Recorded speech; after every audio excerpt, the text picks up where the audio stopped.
What's up, everyone, and welcome back to the Renewable Energy Smart Pod.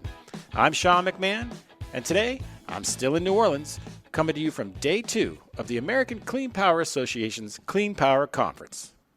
After a fun night here in NOLA, shout out to Vestas and GE Vernova for hosting great events, this morning it was time to get back to business. Lots of great stuff on the agenda today, but my favorite was the Building a Bipartisan Future for the Industry session that started the day.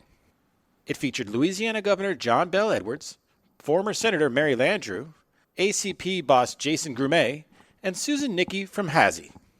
As Grumet put it during the session, the energy landscape these days can sometimes feel like a place where there are Democratic electrons and Republican electrons. But these speakers talked about what can happen when the cameras of cable news are turned off and responsible policymakers set about doing right by their constituents. I know I came away from the session feeling a little bit more hopeful that maybe some governors around the country, like Governor Edwards, will be able to lead the way when parts of the energy transition, like transmission, get stuck in the tangled web of politics.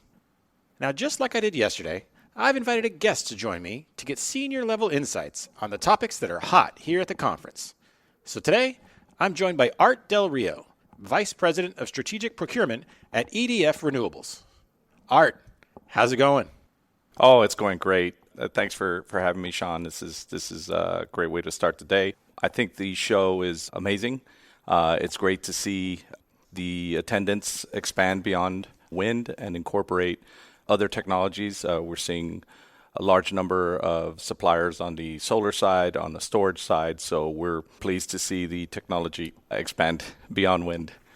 Yeah, so I want to talk to you about that. You've been coming to Clean Power since I think it's 2009. That's correct, yes. And so how else has this show changed since then? You know, in 2009 when we were in Chicago, I forget exactly how many people we had there, but it was north of 15,000, and it was crowded. It was hard to have a serious conversation. And now I just think the show this year is right-sized. We have the right attendance. We have a lot of decision makers here from the various sides of the organizations, on our counterparty side, on our customer side, on our supplier side. So I'm encouraged by what I've seen so far. Yeah, the expansion beyond wind is something that people are talking about. Are you seeing that as well? Absolutely. You know, we've got every one of our Tier 1 partners here from across technologies attending the show, well represented. Their leadership is here. We're having critical conversations about where we're going as an industry, where we're going as partners, and how we're going to do business going forward. All right, so if we got all these important industry leaders here, what are they talking about? We continue to see the concerns around supply chain uncertainty, issues with costs, which is nothing new since the start of COVID, but we continue to see that as a primary concern, and then fold in the evolution of the IRA and the recent guidance that came in last week. And though it was welcome, the guidance is something we really needed. The uncertainty and ambiguity remains, so we got to work together with our OEM partners and get through that ambiguity, get some clarification so that we can plow forward and continue to onshore manufacturing here in the United States and really take advantage of the IRA. Yeah, speaking of the IRA, so how has your job changed since the passage of the Inflation Reduction Act? You know, some would think it became easier, but quite the opposite. You know, we are trying to balance the needs of our business, the needs of our customer. It's a transition period, which introduces a great deal of complexity. Obviously, customers are clamoring for domestic product, and when are they going to have it? And that takes time to get in place. So we're still sourcing from various parts of the globe. When it comes to every technology, whether it's wind, solar, and storage. And as we move forward with that onshoring of manufacturing here in the United States, we expect that will get a foothold hopefully next year in 24, but definitely by 25 when we'll be have a steadier offering of domestic content. Of course, we need to work together with our supplier partners, help them through the process, help them through all the concerns that we have in the various states, whether it's with permitting or getting factories up and running, or the commitments that they need in order to make these enormous investments. Are there any other topics kind of buzzing around in the back meetings and all these places you're at? You know, there are numerous topics that stuff you can share and not keep private.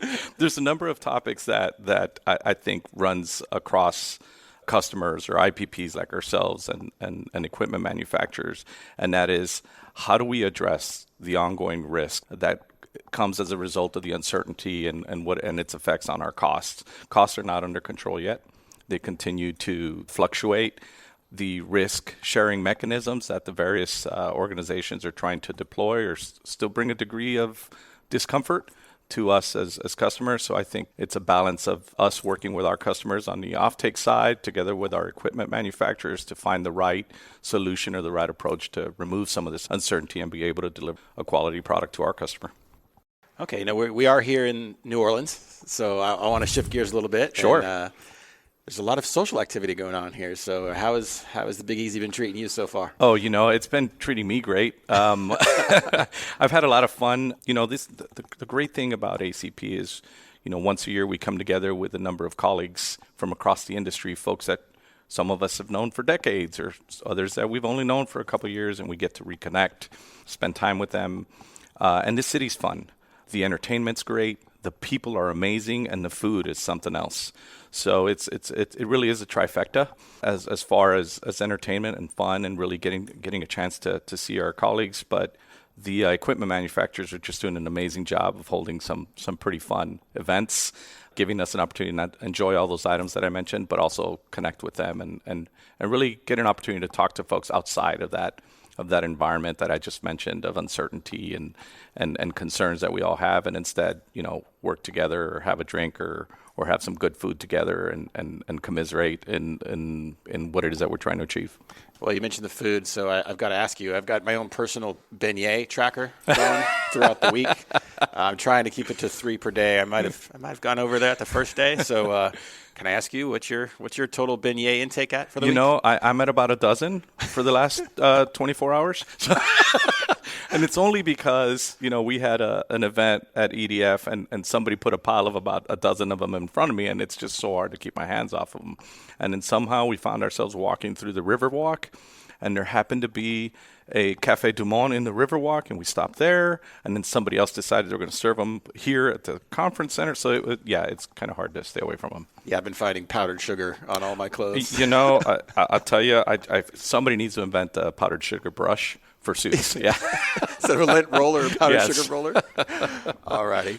Well, hey, Art, I know you're busy this week, so I truly appreciate you taking the time to talk to me. The pleasure's absolutely all mine, John. All right. Enjoy the rest of the show. Thank you. You do the same.